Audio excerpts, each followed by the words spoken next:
All right, so we got the braking distance formula right here, and so I'm just going to explain what this formula means. So again, here is our braking distance formula. And off to the side, I have what each variable means. So we're calculating d, the distance in feet that the car took to stop, okay?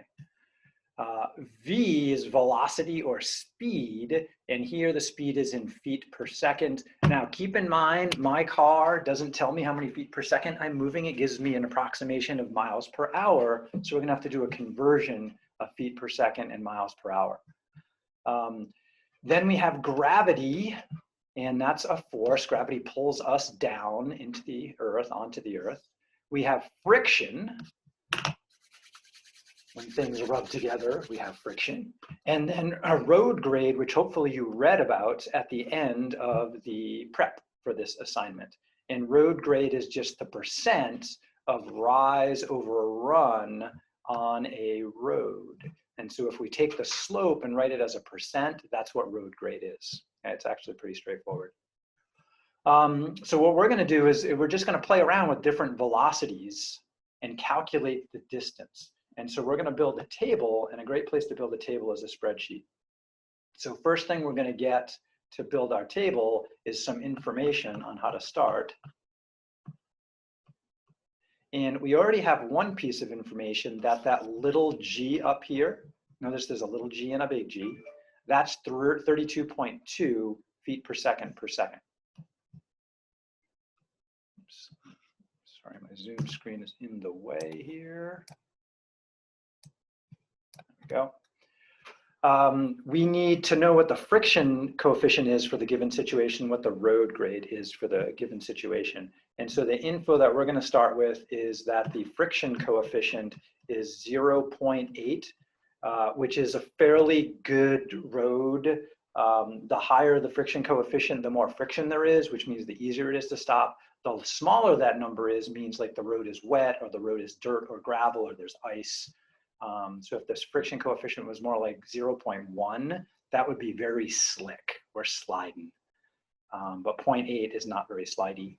And then the road grade, we're given a road grade of 5%, which would be written as a decimal, which is going to be 0.05. So 5% is how the road grade would be spoken, but in our equation, we want it as a decimal. So what we're going to need to do is plug the numbers in here and clean up our formula, and then we're going to build a table, and I'm going to help you do this in a spreadsheet. So if you want to follow along with a spreadsheet, cool. If you don't, whip out a calculator. And the spreadsheet will have our speed first in miles per hour, then our speed in feet per second, because that's what the formula needs to calculate. And then we'll calculate the distance it takes to brake in feet. And we're going to do that for 10 miles per hour, 20 miles per hour, 40 miles per hour, and 80 miles per hour. So since I'm repeating the same calculations over and over again, that's where a spreadsheet comes in handy. So I highly recommend you try along with that. And good morning, Jesus, welcome. So what I'm going to do is on paper, I'm going to write down how this is going to clean up, and then I'm going to jump into my spreadsheet. So cleaning that up on paper, I get D equals. Now I am finding D, and I am given V here, and then so I have to calculate that. So I'm not going to plug that in yet. So we're going to wait on this. The given information is the F, the big G, and the little g. So then I'm going to get D equals V squared divided by 2 times 32.2 times parentheses 0.8 plus 0.05. And as you can see here, this whole thing is just a number, so we can just whip that out in a calculator. All right, so whip out your calculator, make that calculation if you haven't already. I'm going to switch to my spreadsheet for that calculation. Okay, so I know this is braking distance just going to make a note of what we know. We know that little g is 32.2. We're given that f is 0.8. And we're given big G, the road grade, as a decimal, 5% is 0.05. And then I'm going to calculate my denominator, which according to my work on the other page should be 2 times 32.2 times parentheses 0.8 plus 0.05. So my calculator says 54.74. Did anyone else get that? Okay, I got a thumbs up there. Cool. Anybody else with me here? Thank you, Abby. Hello, Earth to class. You guys with me? Somebody else give me a thumbs up or yeah, there we go. Thank you, Kylene, you rock. Okay, hopefully everyone else is doing all right. Speak up if you have a question. All right, so that's going to be the denominator. So my formula cleans up quite a bit. So let's go back to my notes and write the cleaned up formula. So I now have, let's write it in green, D equals V squared divided by 54.74. That's a lot cleaner. Okay. So if we're given enough information, we can really clean up the formula. So that's my formula right there.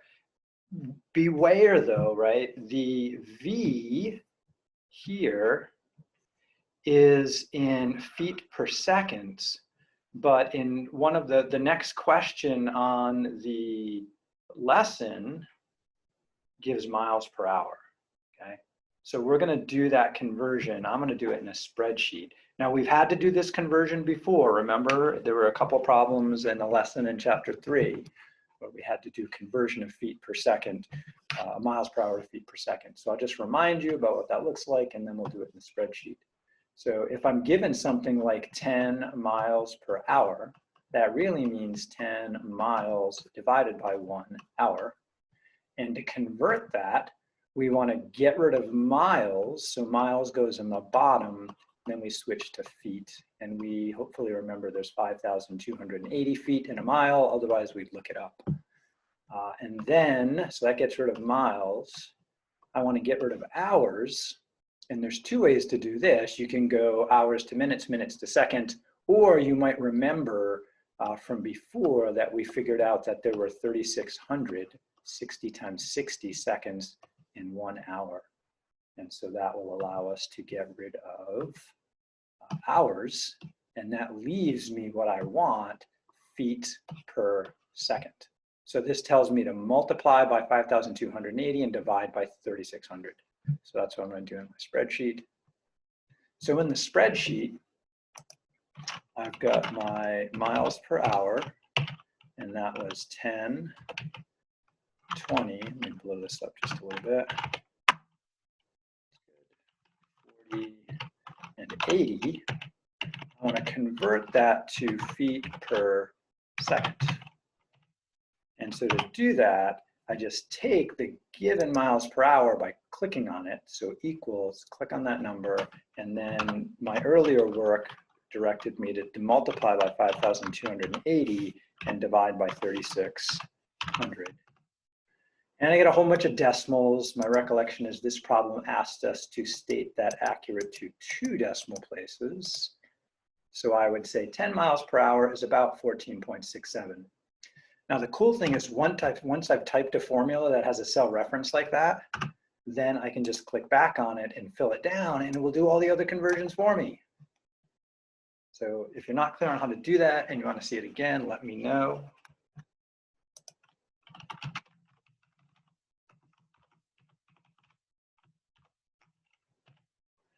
Once I have that, I'm ready to use my formula, and I'm just going to write the formula up here.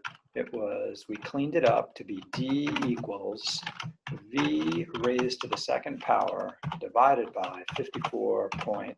I think that sounds right. Double check.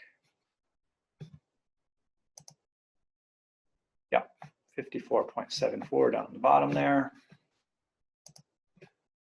And so I just need to tell the computer how to do that. And it's expecting, this is my V right here. So V for velocity in feet per second, not miles per hour. So my formula says it should equal that velocity in feet per second raised to the second power. So I use that caret key, Shift 6 to get that little hat thing there. It's called a caret. And then I can just divide that by 54.74. So I get the first distance is only about 3 or 4 feet. And again, I'm going to round that to 2 decimal places. So I get 3.93 feet. If you're not using a spreadsheet, you should verify that on your calculator, whatever calculator you have. Questions? You guys are very quiet today. You're making me nervous. No questions? Kylene's good. Alan, how you doing out there?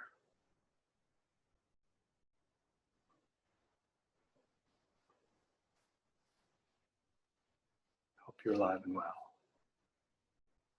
Sush, you doing all right? I'm doing good. Alan's good. Oh, Alan has the wicked echo. We got to work on that, man. Oh, sorry. It's because I'm sitting next to William, and he has his computer on too. William's trouble. Watch out for him. Sorry, William. I'm just kidding. Tia, you doing okay out there? I am. I just had to switch computers. Okay. Glad you're back with us. All right. So I'm going to redo that formula down here, even though I could fill it just to show you how I did it again. If I know the formula, I type equals. In this case, I want the velocity, and that would be just in the next cell over on my spreadsheet. To raise it to the second power, I do a Shift 6 to get that caret. 2 is the second power, and then I divide, in this case, by 54.74. And so for the next one, I get about 15.72. Now, once I had that first one up there, I could just fill that down, and it will just do all the calculations for me. And the cool thing is if I put another number in here, like maybe somebody was going 160 miles per hour, and I don't think I've ever been that fast, I can just fill these two formulas up there down, and it will make the calculation for me. Someone says, you can't go 160 miles per hour unless you're on a speedway. Fine, I've gone 100 miles per hour before. That was kind of scary. I could put in 100, and it says if you're going 100 miles per hour and you slam on the brakes, given these road conditions, it should take about almost 400 feet to stop. Whoa, 400 feet, that's a long way. That's crazy, but it's true. Okay, so that was just extra for fun. All right, so you need to do those calculations. I am going to, am I gonna stop this right here? No, I wanna point something out before I continue. Now, there's a pattern going on here, and I just wanna graph this to show you, because you're gonna try this in just a moment. So if I highlight the velocity in feet per second versus the distance, I could do miles per hour, I just wanna do the feet per second. I just wanna show you something about this graph. Give me points. Switch to points, and I gotta zoom out to show you. All right, these do not line up. And you might look at that and say, oh, they kind of do. I just want to bring that into my notebook and show that they don't line up.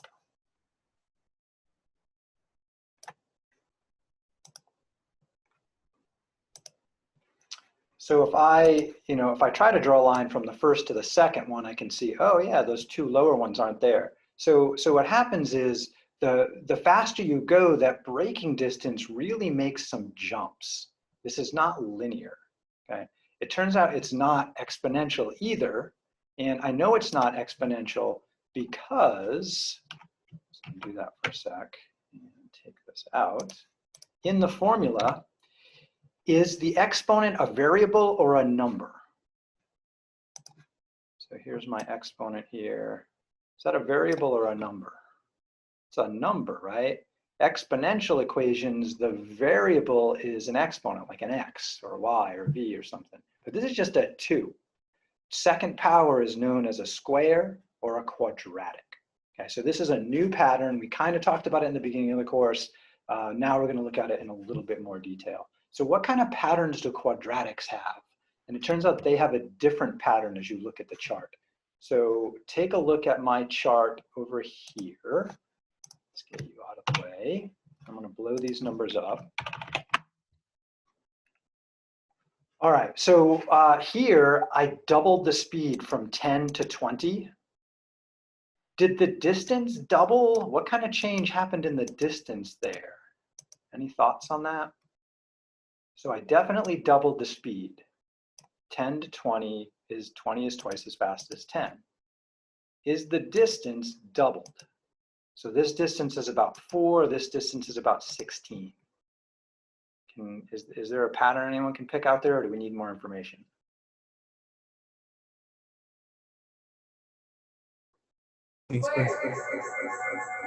It's a square. Let's see, what do you mean square? Oh, if I square this, I get that. Is that true? Is that what you're saying there? Let me try that. Take this and raise it to the second power. Ooh, not quite. Close though. Oh my gosh. Okay, let's look at that. Now, over here I went from 20 to 40. 40 is twice 20, right? If I try to check that here, let's see. So that means take that 15.72 and square it. Oh, no, that's too big. Okay, so it's not square, but that was an excellent guess. I know we're squaring the velocity, but it turns out that I'm not asking how I get from here to here. I'm asking if to get from 20 to 40, actually, I'm going to draw this a different way. Maybe this will be more clear. New page. Screenshot. Okay, so I'm going to write on this. So to get from 10 to 20, I doubled the speed. Right, that's at 2 times, right? To get from 20 to 40, that's a double, right? If you double 20, you get 40. Another times 2. So the question is, if I double the speed, what happens to the change in distance? Or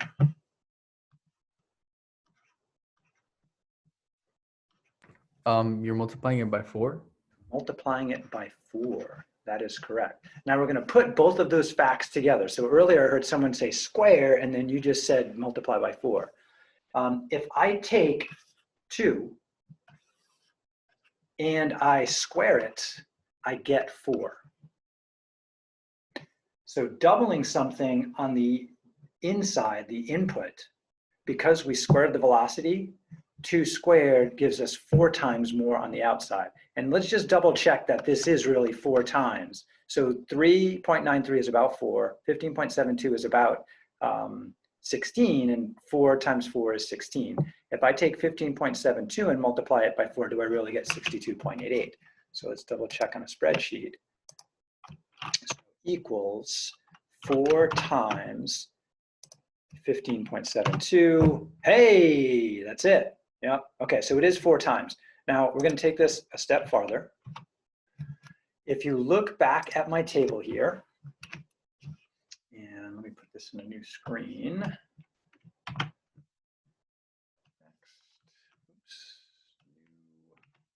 There. To get from 10 miles an hour to 40 miles per hour, that is 4 times faster. Now consider the change in distance from 4 feet to about 63 feet. Any predictions on how that 4 times faster is going to affect the distance? Feel free to guess. I love wrong guesses, so we can try to figure out what's wrong.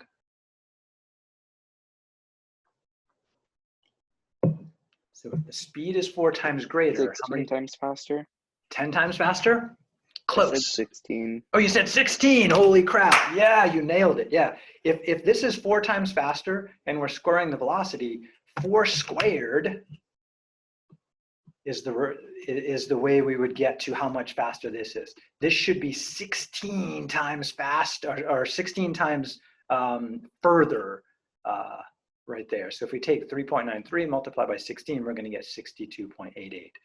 So we do have some interesting patterns when we're playing around with quadratic equations, which is what I have here. If you have a multiplier change in your input, the change in the output is always going to be the square of that multiplier. Okay, so if you're going twice as fast, that means 4 times longer to stop. If you're going 4 times as fast, it's 16 times longer to stop. If you were going 3 times faster, like let's suppose I made a jump from 10 to 60 miles per hour. Oh, no, I lied. That's not 3 times, is it? 10 to 30 miles per hour, that would be times 3. How much greater would be the distance multiplication? 9 times? 9 times, yeah. What I would expect is instead of 4 times 9, I would expect it to take about 36 feet to stop. 3 times the miles per hour is going to give me 9 times because we're squaring stuff to get there. Okay, so I just did an overview of pretty much the whole lesson here. You just need to jump in and do stuff. The spreadsheet version will be helpful, especially when you get to the share your work for this week. So let's